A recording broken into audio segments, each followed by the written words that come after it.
देखो, जब हमारी विशेष तन्मयता होती है, अब जैसे भाई जी को पधारे बहुत समय हो गया, जब हमें पहली बार भाई जी की जीवनी हाथ लगी और हमने पढ़ा तो तन्मयता बढ़ी कि मुझे भाई जी के दर्शन होने चाहिए। और इतनी तन्मयता बढ़ी कि बस लग गया कि अब दर्शन होंगे ही। वो चिंतन से होता है।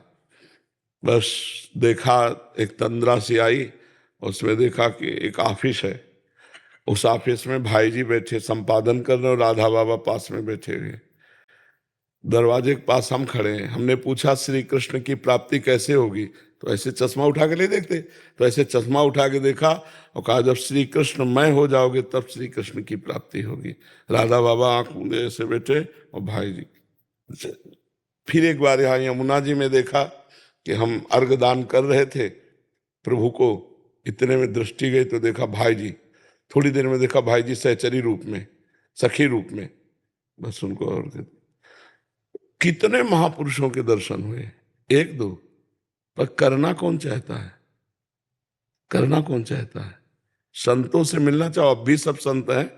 तुकाराम जी से मिलना चाहो, उतना भजन करो, तन्मयता करो, रो तुकाराम जी आ जाएंगे।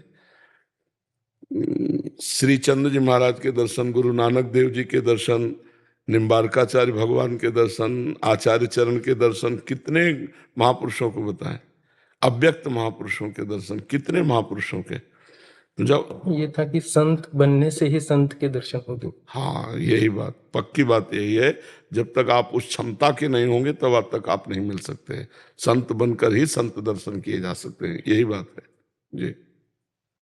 और जी जैसे हम चाहेंगे वैसे ही होते हैं। हाँ जिस मतलब जैसी भावना है। हाँ, बिल्कुल वैसे ही चाहेंगे। और उपदेश चाहेंगे या खुद से करते हैं महाराज जी? अब अगर आपके अंदर इच्छा है कि मैं बात करूं तो बात करने का अवसर मिलेगा, आप बात भी कर सकते। क्योंकि महाराज जी भाई जी की जीवनी में भी आया कि नारद जी हाँ बिल्कुल बिल्कुल बिल्कुल बिल्कुल, हाँ बिल्कुल।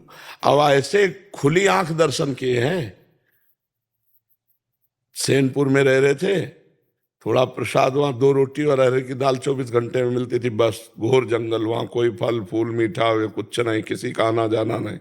2 रोटी, एक पुजारी आके बना जाते थे, जो संत थे उनको 2 रोटी और एक इतनी दाल अरहर की, 12 महीना, न कोई सब्जी न कोई कुछ नहीं, बस 2 रोटी और अरहर की दाल। तो उससे पेट पालन तो हो ही जाता था, अन्न से प्राण पोषण होता, गंगा जल से पेट भर जाता था। तो दोपहर में जाके एक खंडहर बारंडा जैसा था, उसमें लेटे। पहले एक बंदरों का आक्रमण हुआ, इतने बंदर की, पर भय हमारे अंदर से चला गया था, क्योंकि हमने मृत्यु को वरण कर लिया था। अकेले बचपन से गंगा किनारे घूम रहे, तो भय खत्म हो चुका था। भूत प्रेत राक्षस इनका कोई भय नहीं, क्योंकि स्मशान में ही सोना है, गंगा किनारे रहना है। तो थोड़ी देर में बंदर भाग गए और चैन से लेट गए। जे ही लेटे तो हमारे शरीर में जड़ता भाव आ गया। जड़ता मतलब जैसे एकदम जो जहां रखा है हाथ पैर बिल्कुल वहीं, और आंख खुली हुई। तो ये क्या हो रहा है? पहले तो आया कि लकवा मार गया क्या शरीर में, एकदम बिल्कुल एकदम खत्म, मतलब आप ऐसे नहीं कर सकते। इसके बाद इतनी सुगंध चली, एक दिव्यता, और आंख खुली हुई हमारी।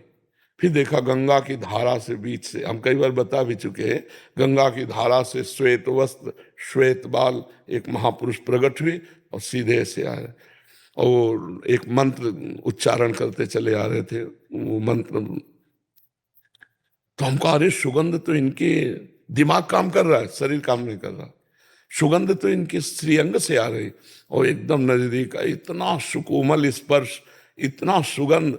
उन्होंने सर उठाया, अपनी गोद में रखा, और वही मंत्र बार बार ऐसे ऐसे करते हुए हमारे सर, बस 2 मिनट बैठे, फिर चले गए, फिर गंगा में ऐसे समा गए। ये जागृत की बात कर रहा हूं, कोई स्वप्न ले, जो ही वो पीठ करके उधर गए सो जड़ता खत्म हो गई, और गंगा में समाये से उठ बैठे। हिम्मत नहीं थी कि उठ हिल भी सके, ऐसा उनका प्रभाव था। बहुत अकल लड़ाते रहे कि कौन है ये महापुरुष, कौन है ये महापुरुष। बहुत समय के बाद फिर उन्होंने बताया कि मैं अमुक महापुरुष हूँ, तो ऐसा। तो जब हमारी, जैसा इन्होंने कहा, संत बन के ही संत दर्शन किए जाए, तो उस कोटि की जब योग्यता होती है तो उस कोटि के महापुरुष मिल लेते हैं। तो अगर हम भजन करें और उसको अपनी योग्यता बनाए, तो हम जिस महापुरुष से जैसे चाहें वैसे मिल सकते हैं। प्रगट में आप जैसे बैठकर बात कर सकते हैं, या वो स्वप्न में मिल सकते हैं, या वो तंद्रा में मिल सकते हैं, बेहोशी में मिल सकते हैं।